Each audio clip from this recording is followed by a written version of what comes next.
La Revolución Francesa, causas, historia y la Asamblea Nacional. Introducción y contexto histórico. Francia, el año 1789. El reino más poderoso de Europa Occidental se encuentra al borde del colapso. Luis XVI, descendiente de la gloriosa dinastía de los Borbones, ocupa un trono que sus antecesores construyeron sobre los cimientos del absolutismo monárquico. Pero el edificio del antiguo régimen presenta grietas profundas que amenazan con derribarlo para siempre. Para comprender la magnitud de lo que está por suceder, debemos retroceder décadas en el tiempo. El reinado de Luis XIV, el Rey Sol, había establecido un modelo de monarquía absoluta que se convirtió en el ejemplo a seguir para toda Europa. El Estado soy yo, había declarado, concentrando todo el poder en su persona. Versalles se transformó en el símbolo de esta grandeza, pero también en una carga financiera insostenible para las arcas del reino. Luis XV, su sucesor, heredó no solo el trono, sino también los problemas. Las costosas guerras, especialmente la Guerra de los 7 Años contra Inglaterra, habían dejado a Francia en una situación financiera precaria. Cuando Luis XVI asciende al poder en 1774, a los apenas 20 años de edad, se encuentra con un reino próspero en apariencia, pero económicamente arruinado en su estructura más profunda. Las causas profundas de la revolución. La crisis financiera. La situación económica de Francia en los años previos a 1789 era desesperante. El reino gastaba mucho más de lo que ingresaba. Los gastos de la corte de Versalles eran astronómicos. Miles de nobles vivían a expensas del erario público, manteniendo un estilo de vida suntuoso mientras el pueblo llano sufría privaciones. Jacques Necker, el ministro de Finanzas suizo, había intentado sanear las cuentas públicas, pero sus esfuerzos se estrellaron contra los privilegios de la nobleza y el clero. Estos dos estamentos, que representaban apenas el 3% de la población, estaban exentos de pagar impuestos. Toda la carga fiscal recaía sobre el tercer estado: campesinos, artesanos, comerciantes y la emergente burguesía. La participación francesa en la Guerra de Independencia de Estados Unidos, aunque exitosa desde el punto de vista geopolítico, al debilitar a Inglaterra, había sido un desastre financiero. Los préstamos contraídos para financiar la guerra habían multiplicado la deuda pública. Los intereses de esta deuda consumían más de la mitad de los ingresos anuales del reino. La crisis social. La sociedad francesa del siglo XVIII estaba estratificada en un sistema rígido de 3 órdenes o estamentos. El primer estado, el clero, controlaba aproximadamente el 10% de las tierras del reino y disfrutaba de numerosos privilegios fiscales y jurídicos. El alto clero, compuesto por arzobispos y obispos de origen noble, vivía en el lujo, mientras que los párrocos rurales, provenientes del pueblo llano, compartían las penurias de sus feligreses. El segundo estado, la nobleza, representaba entre el 1 y 2% de la población, pero poseía aproximadamente el 25% de las tierras. Esta nobleza se dividía en varias categorías: la nobleza de espada, antigua y tradicional; la nobleza de toga, compuesta por magistrados y funcionarios ennoblecidos; y la nobleza cortesana, que había abandonado sus tierras para vivir en Versalles. El tercer estado, que representaba el 97% restante de la población, era tremendamente heterogéneo. Incluía desde prósperos banqueros y comerciantes hasta miserables jornaleros sin tierra. La burguesía urbana, cada vez más educada y próspera, comenzaba a cuestionar un sistema que les negaba el reconocimiento social y político que creían merecer por su contribución económica al reino. La crisis intelectual, la Ilustración. Las ideas de la Ilustración habían penetrado profundamente en la sociedad francesa del siglo XVIII. Voltaire había atacado el fanatismo religioso y defendido la tolerancia. Montesquieu había teorizado sobre la separación de poderes. Rousseau había proclamado que todos los hombres nacían libres e iguales. Diderot y d'Alembert habían difundido el conocimiento a través de la enciclopedia. Estas ideas circulaban en los salones parisinos, en las sociedades de pensamiento, en las logias masónicas. La burguesía ilustrada había abrazado estos conceptos y los utilizaba para cuestionar los fundamentos del antiguo régimen. La noción de que el poder del rey derivaba directamente de Dios comenzaba a ser puesta en duda. Los economistas fisiócratas, como François Quesnay, habían desarrollado teorías sobre la libertad de comercio y la importancia de la agricultura que contrastaban con el sistema mercantilista tradicional. Turgot, ministro de Luis XVI, había intentado aplicar estas ideas liberales, pero se había estrellado contra la resistencia de los privilegiados. La crisis inmediata, 1787-1789, los notables y el fracaso de las reformas. En febrero de 1787, Charles-Alexandre de Calonne, controlador general de finanzas, convocó una asamblea de notables para intentar resolver la crisis fiscal. Esta asamblea, compuesta por 144 miembros elegidos por el rey, entre la alta nobleza, el alto clero y algunos magistrados, tenía como objetivo aprobar nuevos impuestos que afectaran también a los privilegiados. Calonne presentó un programa ambicioso: creación de un impuesto territorial que gravara todas las propiedades sin excepción, liberalización del comercio de granos, supresión de las aduanas interiores. Pero los notables se opusieron firmemente. No estaban dispuestos a renunciar a sus privilegios fiscales. La asamblea fue disuelta en mayo sin haber logrado nada. Étienne Charles de Brienne, arzobispo de Toulouse, sucedió a Calonne, pero tampoco logró imponer las reformas necesarias. El Parlamento de París, el más importante de los 13 parlamentos del reino, se opuso sistemáticamente a registrar los edictos reales que establecían nuevos impuestos. Los parlamentos, compuesto por magistrados que habían comprado sus cargos, se presentaban como defensores de las libertades tradicionales frente al despotismo ministerial. La revuelta de los parlamentos. La oposición de los parlamentos desencadenó una crisis política sin precedentes. En mayo de 1788, el gobierno decidió suprimir los parlamentos y crear nuevos tribunales. Esta medida provocó una revuelta general de la magistratura apoyada por la nobleza y parte del clero. En Grenoble, la población se sublevó para defender su parlamento. La Jornada de las Tejas, del 7 de junio de 1788, fue el primer levantamiento popular de la prerrevolución. En Bretaña, la nobleza se organizó para resistir las medidas reales. Por toda Francia, se multiplicaron las protestas contra el despotismo real. Paradójicamente, la resistencia aristocrática al absolutismo real había abierto una brecha en el edificio del antiguo régimen. Al desafiar la autoridad real, los privilegiados habían legitimado la resistencia política y creado un precedente peligroso. La convocatoria de los Estados Generales. Ante la imposibilidad de resolver la crisis por otros medios, Luis XVI se vio obligado a convocar los Estados Generales, que no se habían reunido desde 1614. Esta decisión, anunciada el 8 de agosto de 1788, despertó inmensas esperanzas en todo el reino.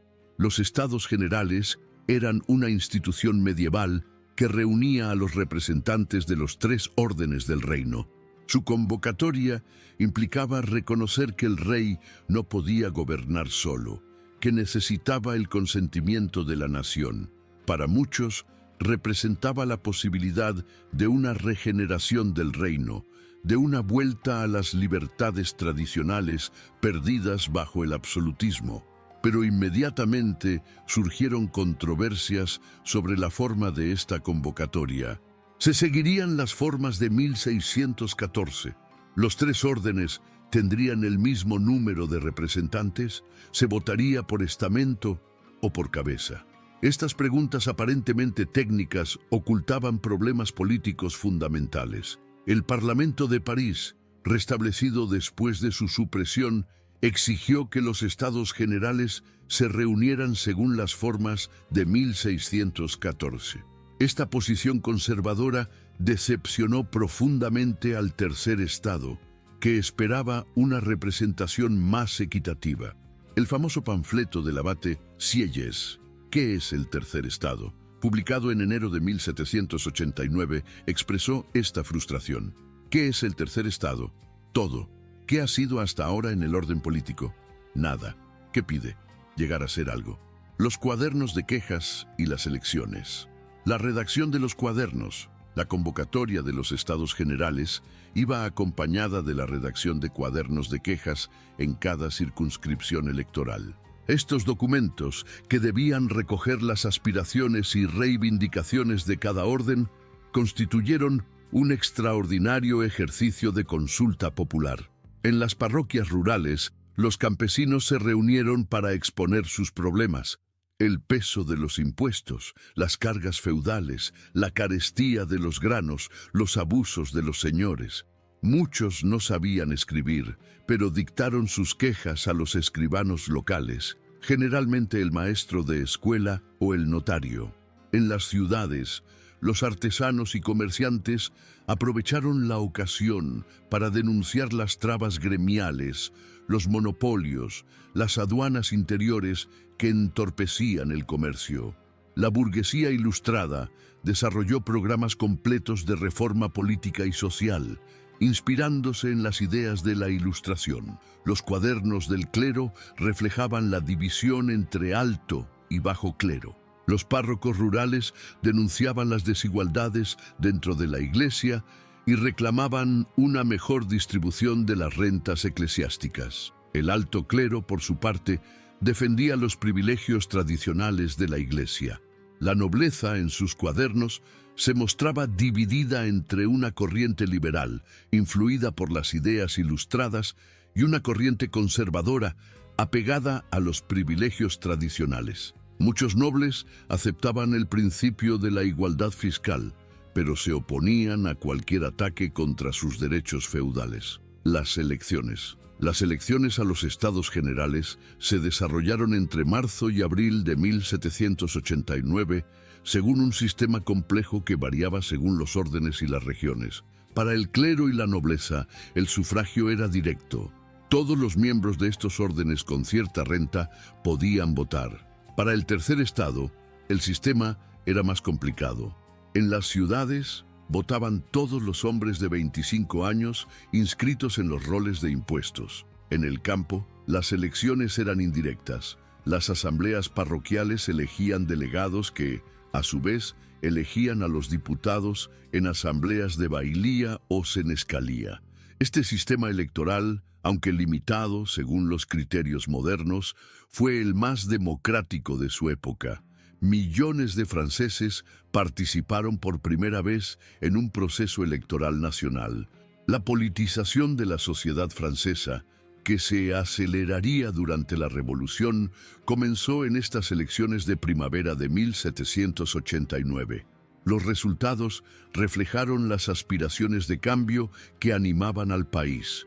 Entre los diputados del Tercer Estado, predominaban los abogados, seguidos de los funcionarios, comerciantes y algunos campesinos acomodados. La alta burguesía estaba ampliamente representada.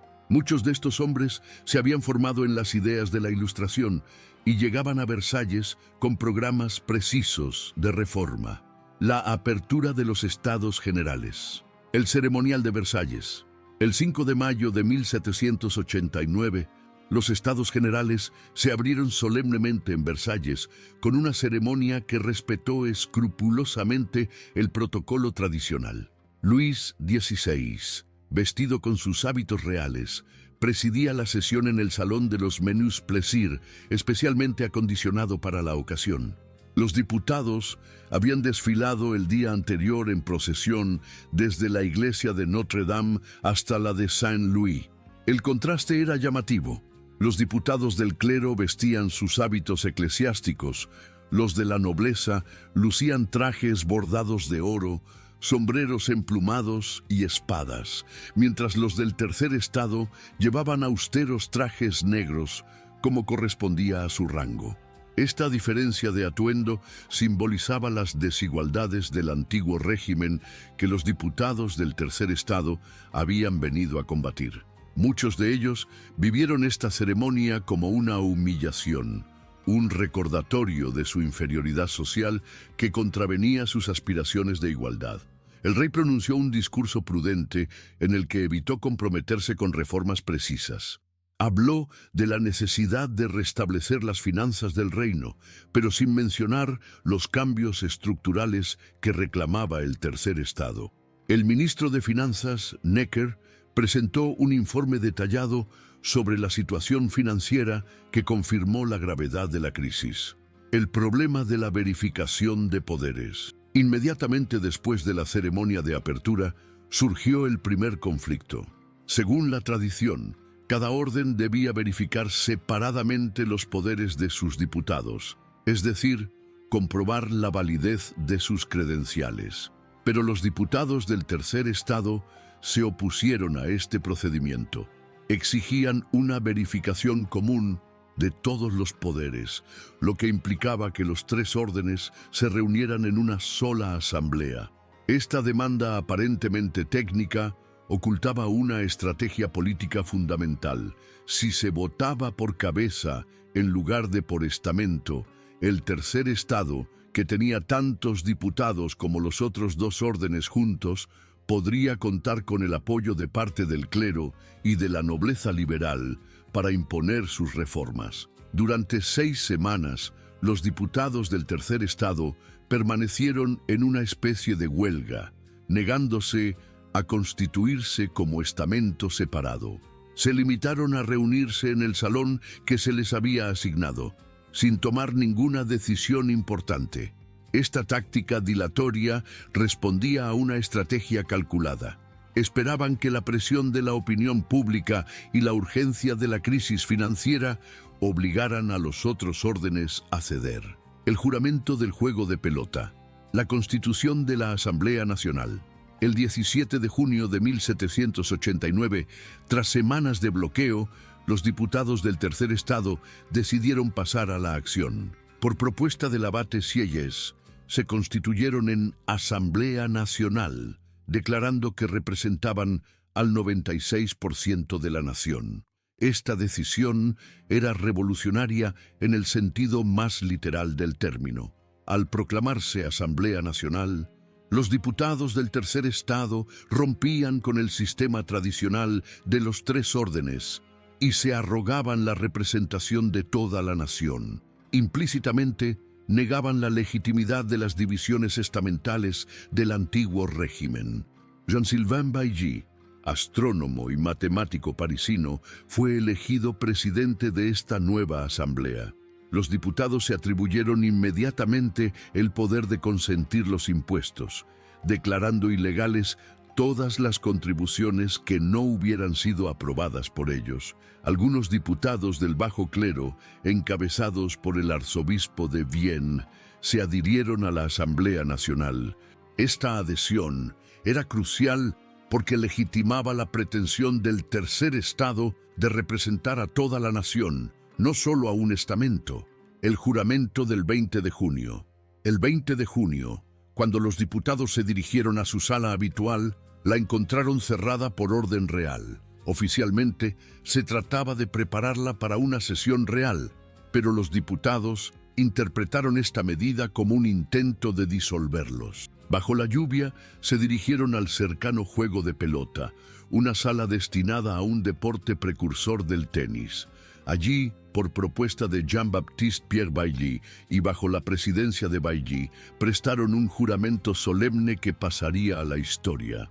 Juramos no separarnos jamás y reunirnos donde las circunstancias lo exijan, hasta que la constitución del reino esté establecida y consolidada sobre fundamentos sólidos. De este juramento, prestado con entusiasmo por todos los diputados presentes, excepto uno, Martin Dauch, significaba que la Asamblea Nacional se comprometía a dotar a Francia de una constitución. La idea de una constitución escrita que limitara los poderes del rey y garantizara los derechos de los ciudadanos era revolucionaria en el contexto francés. Francia era una monarquía absoluta de derecho divino. El rey no reconocía más límites a su poder que los que imponía su conciencia cristiana. La sesión real del 23 de junio, Luis XVI intentó retomar el control de la situación convocando una sesión real para el 23 de junio. En esta sesión, el rey presentó un programa de reformas que, aunque significativo, llegaba demasiado tarde y era insuficiente para satisfacer las aspiraciones de la Asamblea Nacional. El rey aceptaba el principio de la igualdad fiscal y proponía importantes reformas administrativas y judiciales, pero mantenía las divisiones estamentales y se reservaba amplios poderes. Al final de su discurso, ordenó a los 3 órdenes que se separaran y deliberaran separadamente según la tradición. La nobleza y la mayor parte del clero obedecieron y abandonaron la sala, pero los diputados del tercer estado permanecieron sentados. Cuando el maestro de ceremonias les conminó a retirarse, Mirabeau pronunció la famosa frase: «Id a decir a vuestro amo que estamos aquí por la voluntad del pueblo y que no saldremos más que por la fuerza de las bayonetas». Esta respuesta marcaba una ruptura definitiva con el absolutismo real. Por primera vez en la historia de Francia, unos súbditos desafiaban abiertamente las órdenes del rey y reivindicaban una legitimidad superior, la del pueblo soberano. La Asamblea Nacional Constituyente, la reunión de los 3 órdenes. Ante la firmeza de la Asamblea Nacional y la presión popular que se manifestaba en París y Versalles, Luis XVI acabó cediendo. El 27 de junio, ordenó a los diputados del clero y la nobleza que se reunieran con los del tercer estado. Esta orden real sancionaba la victoria de la Asamblea Nacional. Los 3 órdenes se fusionaron en una sola asamblea que tomó el nombre de Asamblea Nacional Constituyente. Por primera vez en la historia de Francia, los representantes de la nación se reunían sin distinción de estamento. La composición de esta asamblea era notable. Junto a abogados, funcionarios y comerciantes del tercer estado, se sentaban grandes señores como el duque de Orleans, primo del rey, el marqués de Lafayette, héroe de la independencia americana, y el vizconde de Noailles.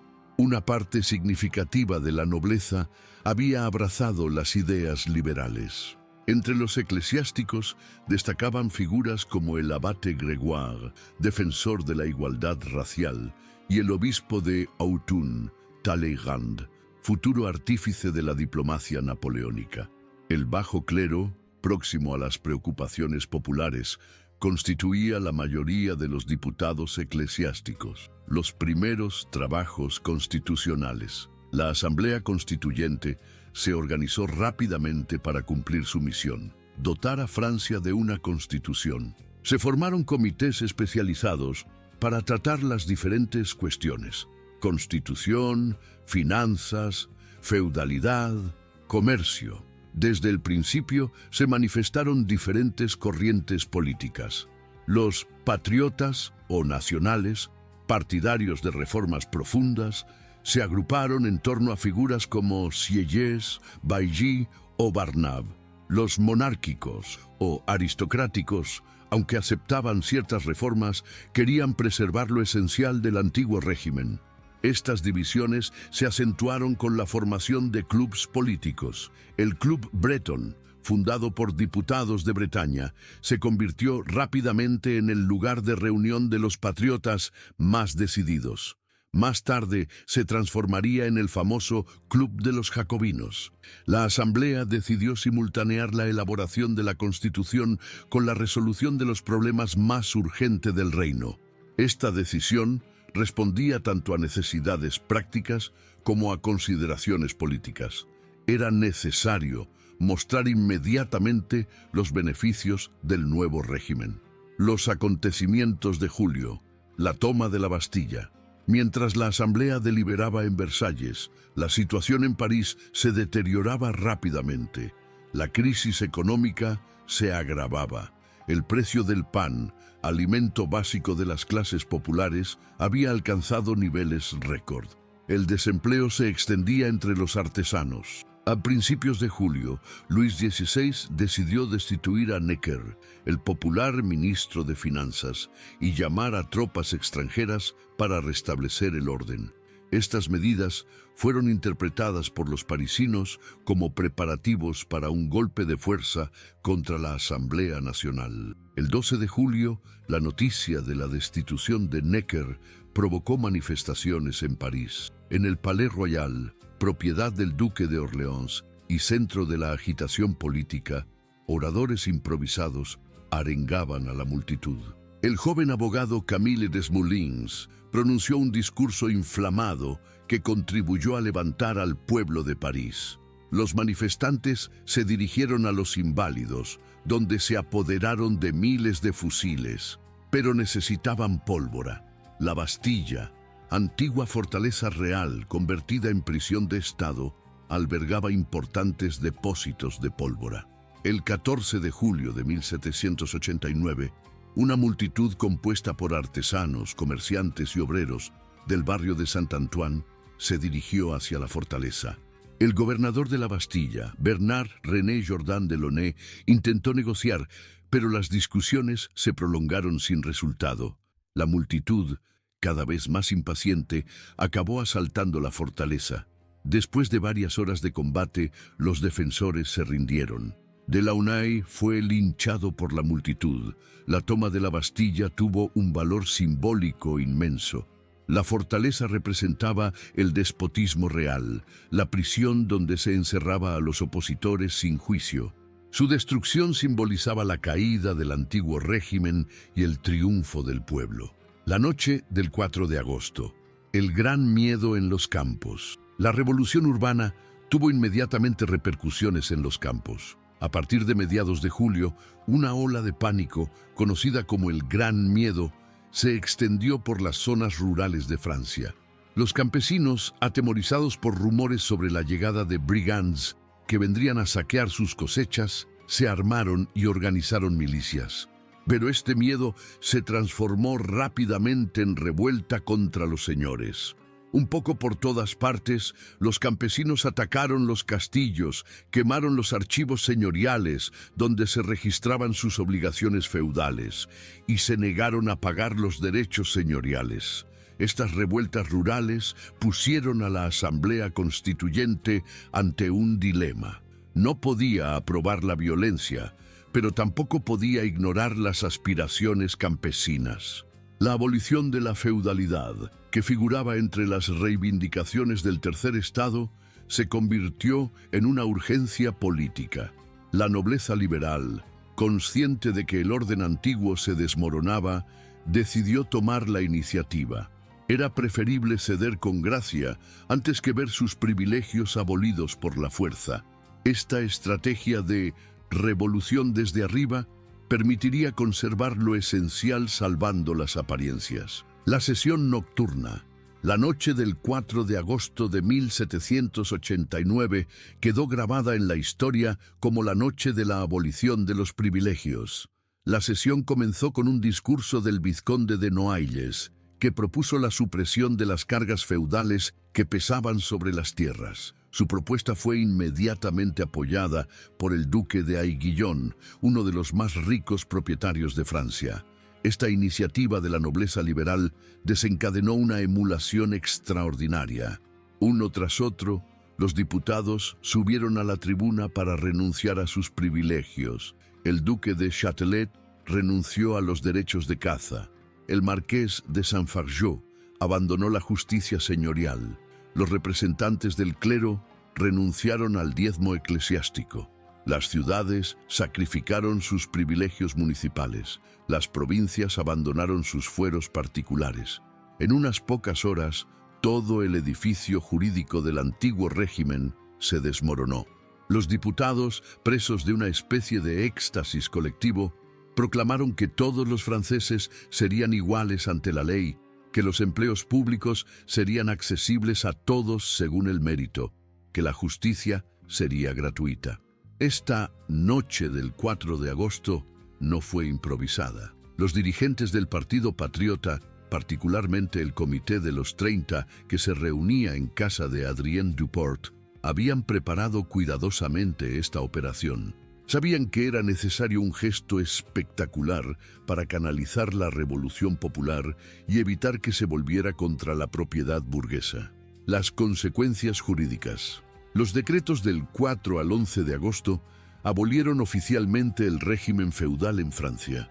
Sin embargo, la aplicación de estos principios reveló rápidamente contradicciones. La Asamblea distinguió entre los derechos feudales personales, abolidos sin indemnización por ser contrarios a la dignidad humana, y los derechos reales, considerados como propiedades legítimas que debían ser rescatadas. Esta distinción, inspirada en consideraciones jurídicas y económicas, decepcionó profundamente a los campesinos. Esperaban la abolición gratuita e inmediata de todas las cargas señoriales. El mantenimiento del principio de rescate mantendría la agitación rural durante varios años. Para la burguesía, en cambio, los decretos de agosto representaban una victoria completa. La igualdad jurídica, la libertad económica, la abolición de los privilegios nobiliarios abrían el camino a una sociedad liberal, donde el mérito y la riqueza determinarían la jerarquía social. La abolición de los privilegios provinciales y municipales realizaba por primera vez la unidad jurídica de Francia. Todas las provincias estarían sometidas a las mismas leyes, todos los franceses tendrían los mismos derechos. Esta unificación, soñada por los reyes absolutistas, era realizada por la revolución burguesa. La Declaración de los Derechos del Hombre y del Ciudadano, los debates preparatorios. Desde los primeros días de agosto, la Asamblea Constituyente abordó la redacción de una declaración de principios que debía servir de preámbulo a la futura Constitución. Esta idea, inspirada en el ejemplo americano, respondía a la voluntad de establecer bases filosóficas sólidas para el nuevo régimen. Los debates fueron intensos. Lafayette presentó un primer proyecto inspirado en la Declaración de Independencia americana. Mirabeau propuso otro texto más centrado en las circunstancias francesas. Sieyès desarrolló una reflexión más abstracta sobre los derechos naturales del hombre. Estas diferencias reflejaban concepciones distintas sobre el alcance de la declaración. ¿Debía limitarse a proclamar principios generales o descender a aplicaciones concretas? ¿Debía inspirarse en las tradiciones francesas o adoptar los principios universales de la filosofía de las luces? Un comité de 5 miembros, presidido por el arzobispo de Burdeos, Champion de Cissé, fue encargado de elaborar una síntesis. Este comité trabajó en estrecha colaboración con Mirabeau, cuyo talento oratorio sería decisivo para hacer adoptar el texto final. El contenido de la Declaración de los Derechos del Hombre y del Ciudadano, adoptada el 26 de agosto de 1789, proclamaba en 17 artículos los principios fundamentales de la nueva sociedad. Su artículo primero establecía: los hombres nacen y permanecen libres e iguales en derechos. Esta afirmación revolucionaria rompía con siglos de tradición que justificaba las desigualdades sociales por la voluntad divina o la naturaleza. Al proclamar la igualdad natural de los hombres, la declaración legitimaba la destrucción del antiguo régimen y la construcción de una sociedad nueva. Los artículos siguientes desarrollaban las consecuencias de este principio fundamental. La libertad individual, la igualdad ante la ley, la seguridad, la resistencia a la opresión eran proclamados como derechos naturales e imprescriptibles. La propiedad, calificada como sagrada e inviolable, recibía una protección especial. La declaración establecía también los principios de la organización política. La soberanía residía en la nación. La ley era la expresión de la voluntad general. La separación de poderes era indispensable para garantizar las libertades. Todos los ciudadanos tenían derecho a participar en la formación de la ley. El alcance revolucionario. La Declaración de los Derechos del Hombre y del Ciudadano no era solo un texto jurídico, sino un manifiesto político de alcance universal. Sus principios trascendían las fronteras de Francia y se dirigían a toda la humanidad. Esta vocación universal provocaría inevitablemente conflictos con las monarquías europeas. En el contexto francés, la declaración legitimaba retrospectivamente todos los actos revolucionarios. La toma de la Bastilla, la abolición de los privilegios, la desobediencia a las órdenes reales, se justificaban como ejercicio de los derechos naturales del hombre. La resistencia a la opresión se convertía en un deber sagrado. Sin embargo, la aplicación práctica de estos principios reveló rápidamente contradicciones. La igualdad proclamada era principalmente jurídica.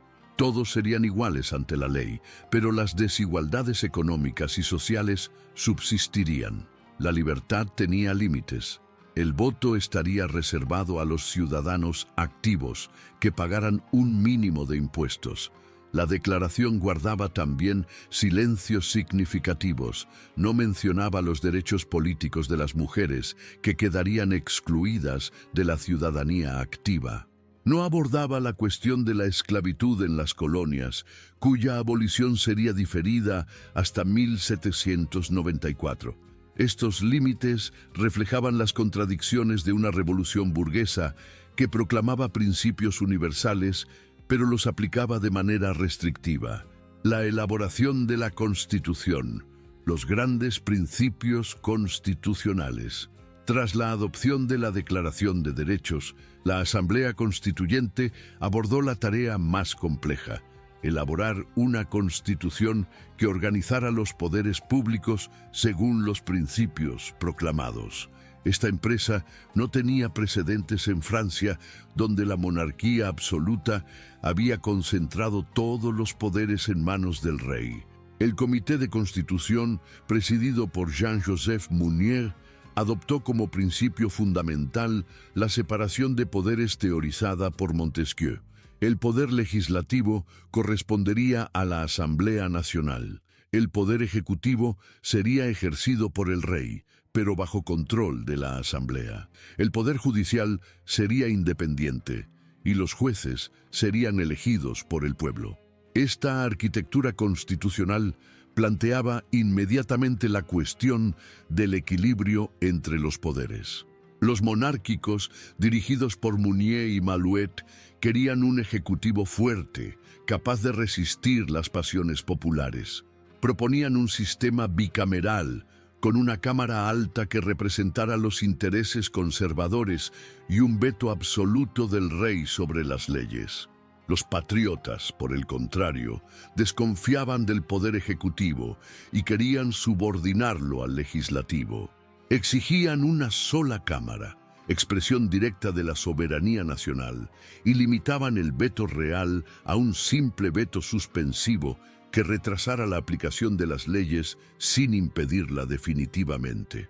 Los debates sobre el veto real.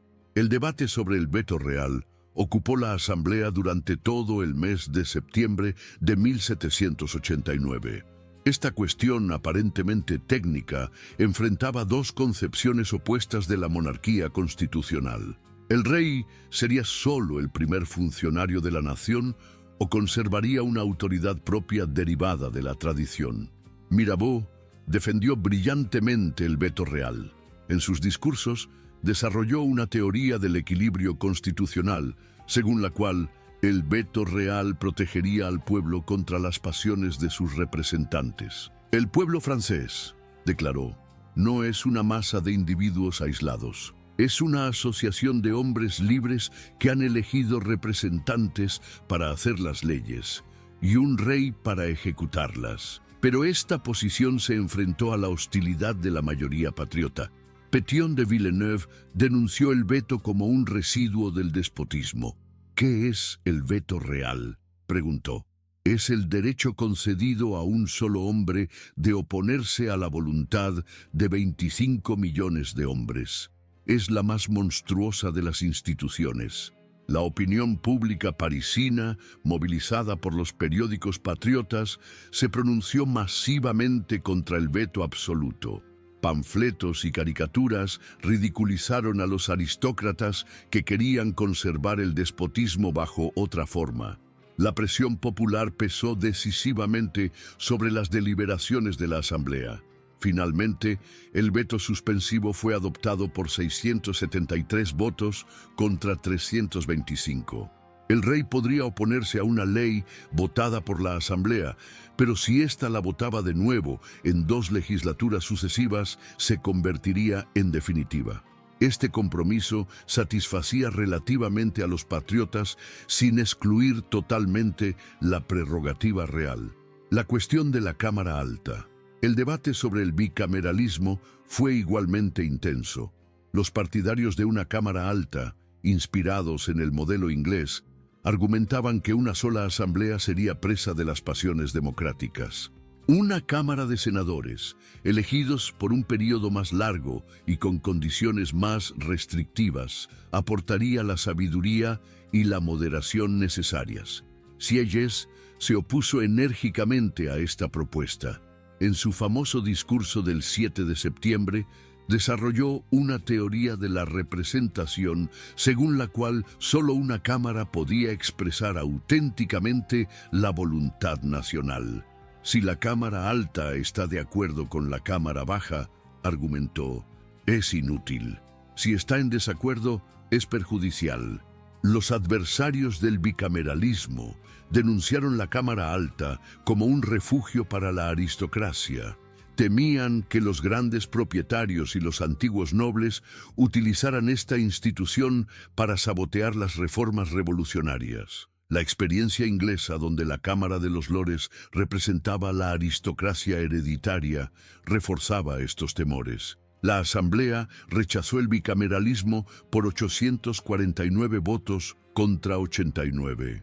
Esta decisión mayoritaria reflejaba la desconfianza popular hacia todo lo que pudiera parecer un retorno al antiguo régimen. Francia tendría una sola cámara legislativa, expresión directa de la soberanía nacional. Las jornadas de octubre y el traslado a París. La crisis de subsistencias. Mientras la Asamblea deliberaba sobre cuestiones constitucionales, la situación económica y social se deterioraba. El precio del pan seguía siendo muy alto y la penuria se extendía por París. Los talleres nacionales, creados para dar trabajo a los desempleados, resultaban insuficientes para absorber la miseria urbana. La situación se agravó en septiembre con la llegada de noticias alarmantes. Se decía que el rey se negaba a sancionar los decretos de agosto y la Declaración de Derechos. Corrían rumores sobre concentraciones de tropas realistas en los alrededores de Versalles. La prensa patriota denunciaba una conspiración aristocrática contra la revolución. El 1 de octubre, un banquete ofrecido por los guardias del cuerpo del rey a los oficiales del regimiento de Flandes provocó un escándalo. Los participantes habrían pisoteado la escarapela tricolor y gritado «¡Abajo la nación!». Este incidente, real o magnificado por la prensa, indignó profundamente a la opinión parisina. Marat, en su periódico El Amigo del Pueblo, pidió la cabeza de los traidores. Desmoulins multiplicó las denuncias contra la conjuración aristocrática. La prensa contrarrevolucionaria respondió con ataques igualmente violentos contra los factieux, que querían destruir la monarquía. La marcha de las mujeres. El 5 de octubre de 1789, la crisis estalló. Temprano por la mañana, mujeres del pueblo parisino se reunieron en el mercado de los Halles para protestar contra la carestía del pan. Su cólera se dirigió rápidamente contra el rey y la reina, acusados de vivir en el lujo, mientras el pueblo sufría hambre.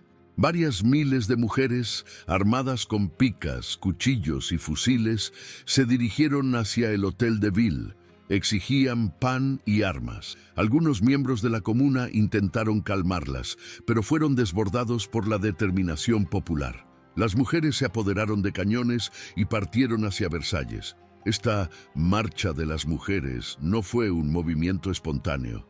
Detrás de la cólera popular actuaron organizadores políticos. El duque de Orleans, enemigo declarado de la reina, había financiado la agitación. Algunos diputados patriotas, como Danton, habían alentado discretamente el movimiento. Lafayette, comandante de la Guardia Nacional parisina, se encontró en una situación delicada. No podía oponerse a un movimiento popular que decía defender la revolución, pero tampoco podía abandonar París sin autorización. Finalmente, forzado por sus propios guardias nacionales, partió hacia Versalles con 20.000 hombres. La invasión de Versalles. Las mujeres llegaron a Versalles en las primeras horas de la tarde. Una delegación fue recibida por el rey, que prometió garantizar el aprovisionamiento de París. Pero estas promesas no satisficieron a la multitud, que instaló su campamento en las plazas de Versalles esperando refuerzos parisinos. La llegada de Lafayette y la Guardia Nacional cambió la situación. El general Lafayette intentó mediar entre el pueblo y el rey. Obtuvo de Luis XVI la sanción de los decretos de agosto y la declaración de derechos, que el rey había diferido hasta entonces. Pero durante la noche, la tensión aumentó. Grupos de manifestantes intentaron penetrar en el castillo. Al amanecer del 6 de octubre, la multitud forzó las verjas e invadió los patios del castillo.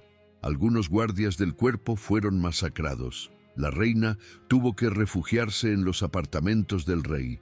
Lafayette logró restablecer momentáneamente el orden, pero la situación seguía siendo explosiva. La multitud exigía que la familia real regresara a París. El panadero, la panadera y el pequeño aprendiz de panadero gritaban, designando así al rey, la reina y el delfín. El regreso a París.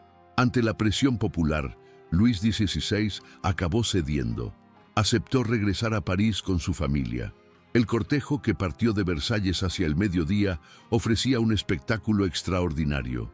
El rey y la reina, prácticamente prisioneros, viajaban en su carroza rodeada por miles de parisinos armados. Las cabezas de los guardias del cuerpo masacrados durante la noche eran paseadas en picas. Las mujeres cantaban canciones subversivas.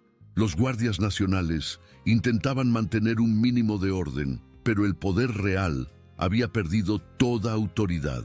La familia real fue instalada en el Palacio de las Tullerías, que había sido residencia real bajo Luis XIV, pero que estaba abandonado desde hacía décadas. Este traslado forzoso marcaba el fin de la monarquía de Versalles y el triunfo de París revolucionario. La Asamblea Nacional siguió al rey a París. Se instaló en el picadero del Palacio de las Tullerías, una sala mal adaptada para las deliberaciones parlamentarias. Este cambio de marco modificó profundamente las condiciones del trabajo legislativo. Los diputados se encontraron bajo la presión directa de la opinión parisina. La Asamblea Constituyente en París, 1789-1791, la reorganización administrativa. Una vez instalada en París, la Asamblea Constituyente aceleró su obra de reorganización del reino. La antigua administración, heredada del antiguo régimen, era un laberinto de jurisdicciones superpuestas, privilegios particulares y tradiciones locales que entorpecían la unificación nacional. El Comité de Constitución, dirigido ahora por Turret, después de la dimisión de Mounier, propuso una reorganización completa del territorio según principios racionales.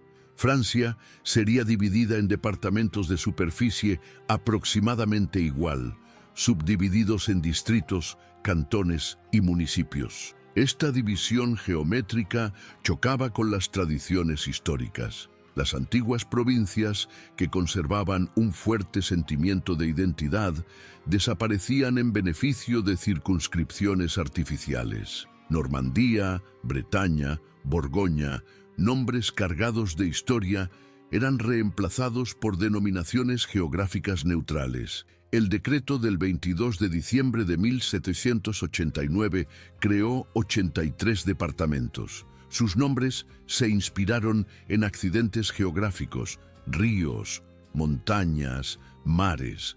Esta nomenclatura tenía una función política: borrar la memoria del antiguo régimen y crear una Francia nueva, liberada del peso de la historia. La reforma judicial. La reorganización de la justicia fue igualmente radical. El antiguo régimen conocía una multiplicidad de jurisdicciones: justicia real, justicia señorial, justicia eclesiástica, tribunales de excepción. Esta diversidad favorecía la arbitrariedad y la desigualdad ante la ley. La Constituyente instauró un sistema judicial unificado e igualitario. Todos los franceses serían juzgados por los mismos tribunales según las mismas leyes. La justicia sería gratuita, pública y oral. Los jueces serían elegidos por el pueblo por un período determinado. Esta reforma enfrentó resistencias significativas. Los parlamentarios que habían comprado sus cargos perdían sus funciones sin indemnización suficiente. Los señores veían desaparecer su justicia patrimonial. Los eclesiásticos perdían sus tribunales especiales. Pero la nueva organización judicial respondía a las aspiraciones igualitarias de la revolución. El principio según el cual todos los ciudadanos eran iguales ante la ley recibía una aplicación concreta. La justicia dejaba de ser un privilegio para convertirse en un servicio público. La cuestión religiosa. La reorganización de la Iglesia planteaba problemas particulares. El clero constituía el primer estado del antiguo régimen y poseía inmensas riquezas. Su estatuto privilegiado contrastaba con los principios igualitarios proclamados por la Revolución. La Asamblea abordó primero la cuestión financiera. El 2 de noviembre de 1789, por propuesta de Talleyrand, obispo de Autun, declaró que los bienes del clero estaban a disposición de la nación. Esta nacionalización respondía a la necesidad urgente de sanear las finanzas públicas. Los bienes eclesiásticos, evaluados en 3.000 millones de libras, servirían de garantía a una nueva moneda, los asignados. Esta operación financiera, inicialmente limitada, se ampliaría progresivamente hasta convertirse en el principal medio de financiación del Estado revolucionario. Pero la nacionalización de los bienes eclesiásticos planteaba la cuestión del estatuto del clero. Si la nación se hacía cargo de las propiedades de la Iglesia, debía también asumir la manutención de los eclesiásticos. La Constitución Civil del Clero, votada el 12 de julio de 1790, reorganizó completamente la Iglesia de Francia. La Constitución Civil del Clero, esta ley revolucionaria, aplicaba a la Iglesia los principios de la reorganización administrativa. Los obispados coincidirían con los departamentos. Los párrocos serían elegidos por los ciudadanos activos. El Papa perdería toda autoridad sobre la Iglesia de Francia, que se convertiría en una iglesia nacional. Los eclesiásticos se convertían en funcionarios públicos asalariados por el Estado. Debían prestar juramento de fidelidad a la Constitución Civil. Esta exigencia dividió profundamente al clero francés. Aproximadamente la mitad de los sacerdotes prestó el juramento, juramentados. La otra mitad lo rechazó, refractarios. Esta división religiosa tuvo consecuencias políticas considerables. El clero refractario, apoyado por el Papa que condenó la Constitución Civil, se convirtió en un foco de resistencia a la revolución.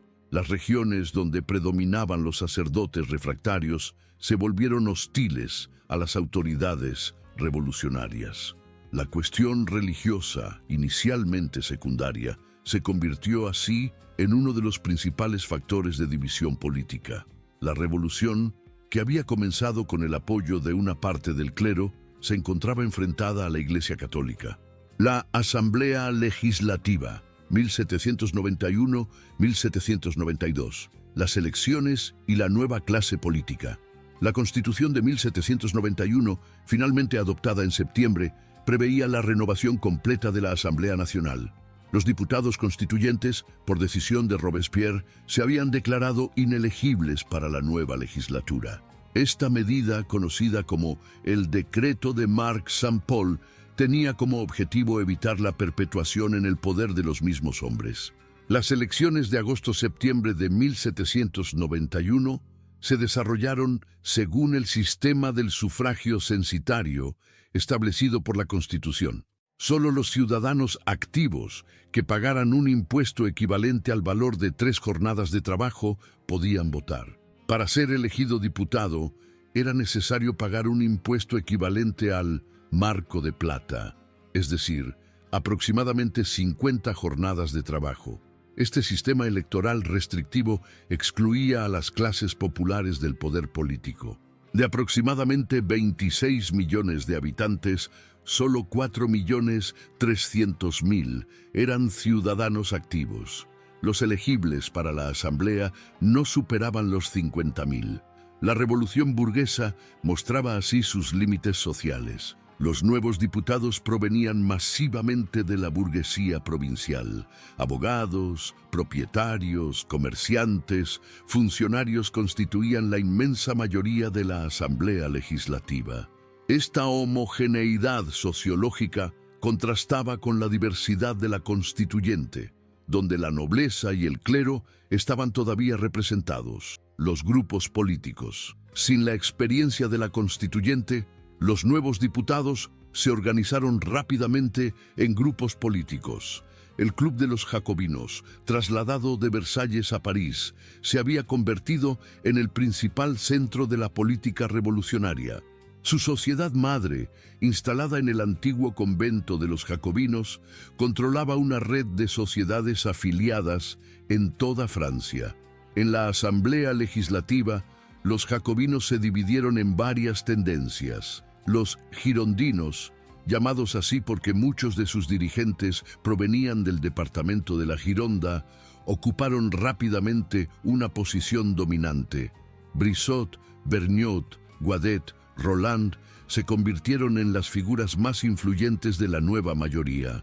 Los girondinos representaban la burguesía comercial e intelectual de las grandes ciudades de provincia. Liberales en economía, republicanos en política, eran partidarios de una revolución moderada que respetara la propiedad y las libertades individuales. Su principal adversario no era la derecha monárquica, marginalizada, sino la izquierda popular, que se expresaba en los clubs y secciones parisinas. Frente a los girondinos, se constituyó progresivamente una oposición jacobina más radical.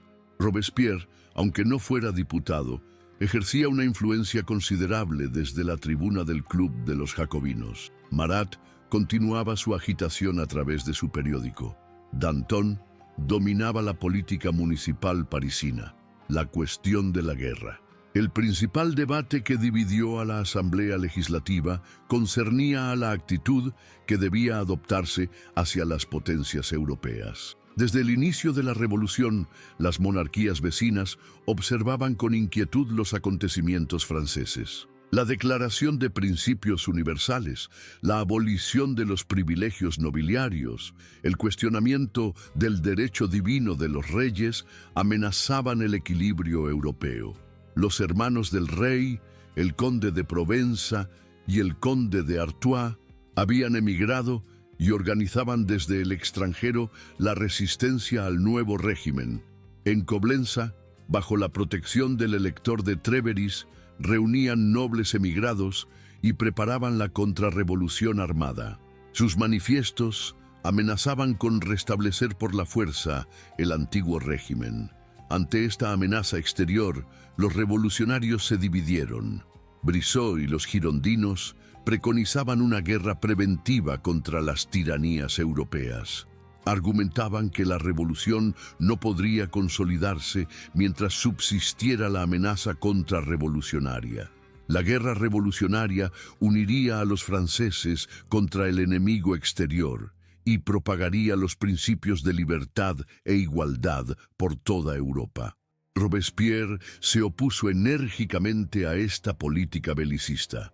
En discursos pronunciados en el Club de los Jacobinos, desarrolló una crítica penetrante de los argumentos girondinos. La guerra, advertía, favorecería a los generales ambiciosos y daría pretextos para restringir las libertades.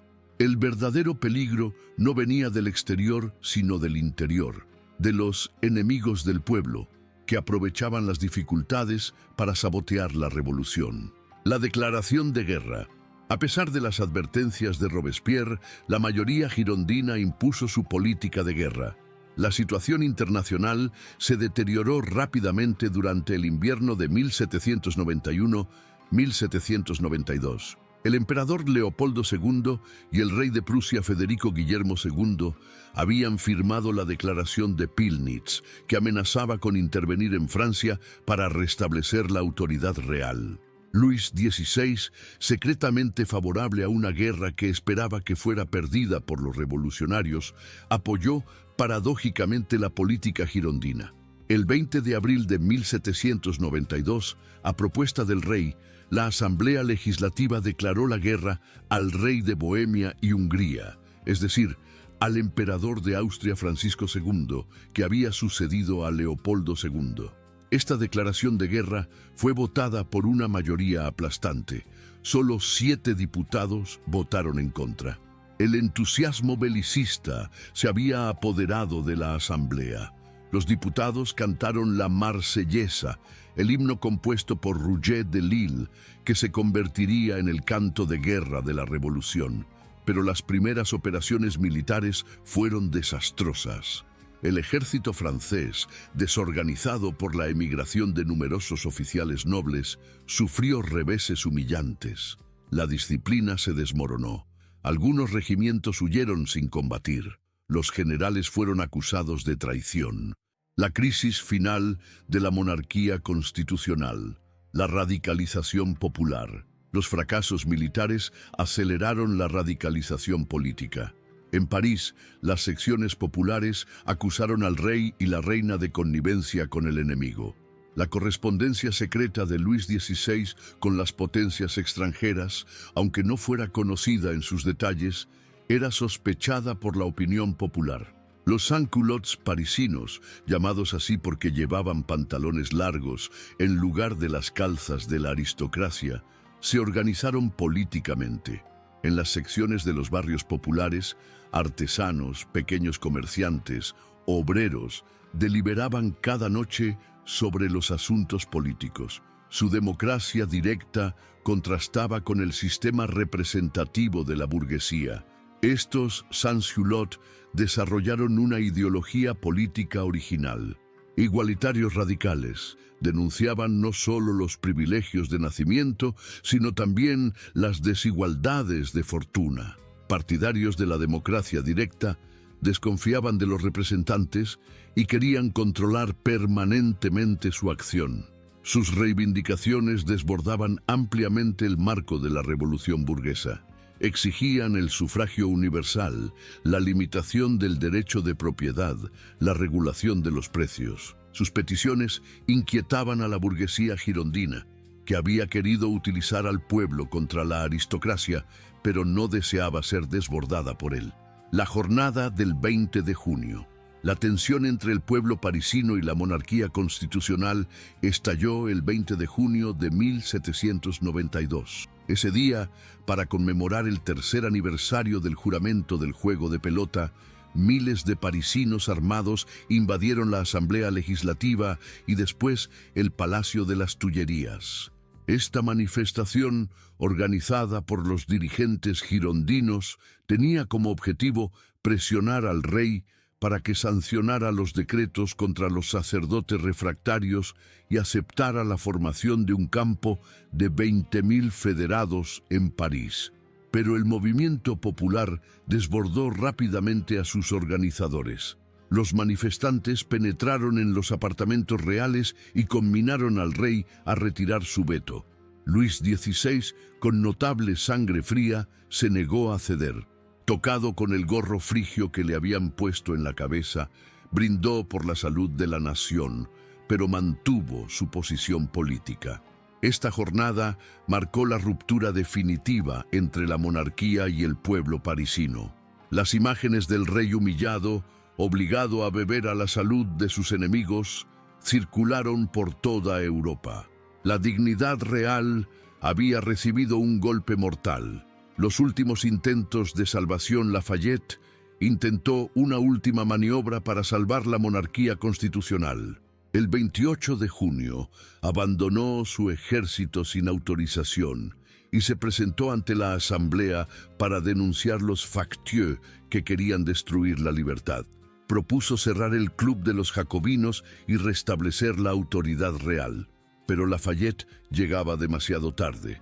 Su prestigio militar no compensaba su impopularidad política. Los jacobinos lo acusaron de deserción y traición.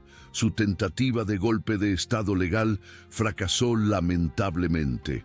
Tuvo que regresar a su ejército sin haber logrado nada. Los girondinos intentaron también una solución política. Propusieron la destitución del rey, pero su reemplazo por un consejo de regencia que ejerciera el poder en nombre del delfín. Esta solución habría preservado el principio monárquico, eliminando a Luis XVI. Pero esta propuesta no satisfacía ni a los monárquicos, que querían mantener al rey, ni a los republicanos, que querían abolir la monarquía.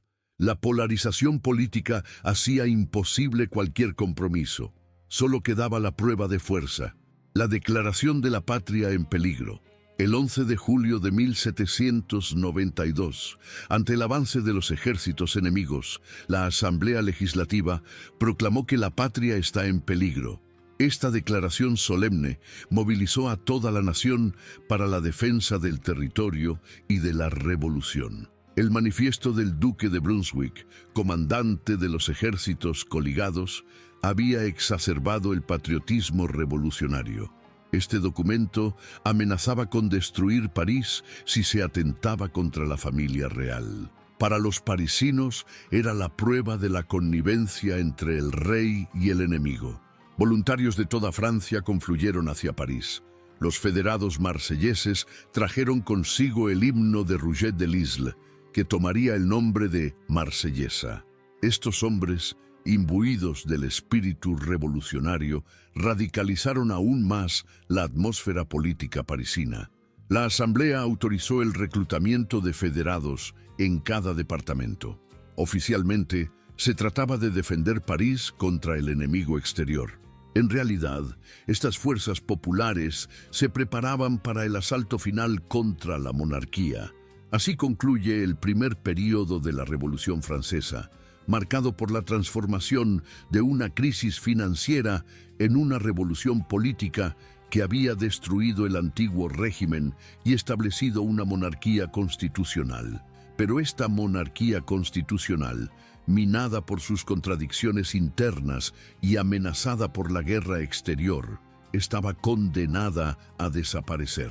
El 10 de agosto de 1792 marcaría su fin y abriría una nueva fase de la revolución, más radical y más popular, que conduciría a la proclamación de la República.